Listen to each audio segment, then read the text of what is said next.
Panorama group, जो सोचता है वो करता है। आपके अपने सपनों का आशियाना।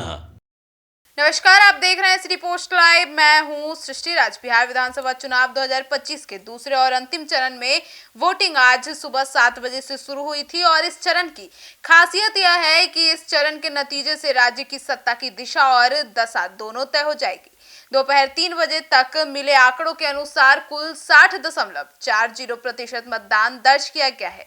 यानी लोग इस बार वोटिंग से बढ़ चढ़कर हिस्सा ले रहे हैं। हालांकि कहीं उत्साह दिख रहा तो कुछ जगहों पर सुस्ती भी देखने को मिली। सबसे ज्यादा मतदान किशनगंज में दर्ज किया गया है, जबकि नवादा जिला इस बार पीछे रह रहा है। इस चरण में कुल 1302 उम्मीदवार चुनाव मैदान में हैं। इनमें कई बड़े चेहरे शामिल हैं। 2 पूर्व उप मुख्यमंत्री तारकिशोर प्रसाद और रेणु देवी, मुख्यमंत्री नीतीश कुमार के कैबिनेट के 10 मंत्री और 3 बड़े दलों के प्रदेश अध्यक्ष भी अपनी प्रतिष्ठा दांव पर लगाए हुए हैं। यह चरण केवल सीटों की लड़ाई नहीं, बल्कि बिहार की भविष्य की नीतियों, रोजगार के अवसरों और भ्रष्टाचार मुक्त व्यवस्था के सवालों पर आधारित माना जा रहा है। दूसरे चरण में 3,70,00,000 से ज्यादा मतदान वोट डाल रहे हैं। इसमें से 5,28,000 लोग पहली बार वोट डाल रहे हैं, यानी नए मतदाता भी चुनाव को प्रभावित करने की स्थिति में है। पुरुष वोटरों की संख्या की बात करें तो 1,95,44,041, जबकि महिला वोटर्स की संख्या की बात करें तो 1,74,68,572 है।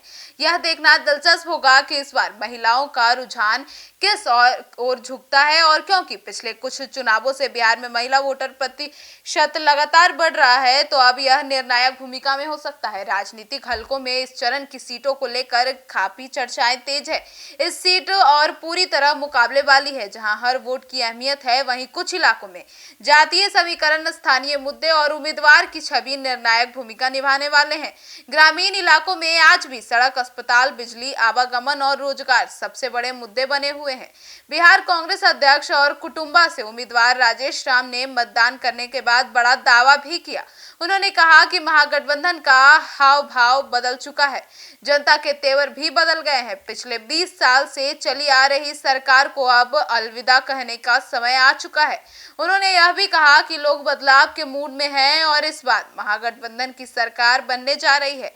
हालांकि दूसरी तरफ एनडीए और जदयू के नेता भी पूरा भरोसा जता रहे हैं कि वे फिर से सत्ता में वापसी करेंगे।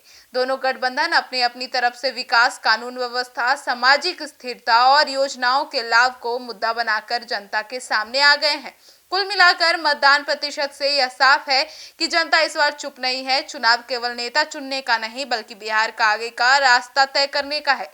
अब निगाहें 14 नवंबर की मतगणना पर होगी, जहां एक तरफ तय होगा कि बिहार की जनता इस बार किसे अपना भविष्य सौंप रही है। आपकी क्या राय है? कमेंट सेक्शन में जरूर बताइएगा। धन्यवाद।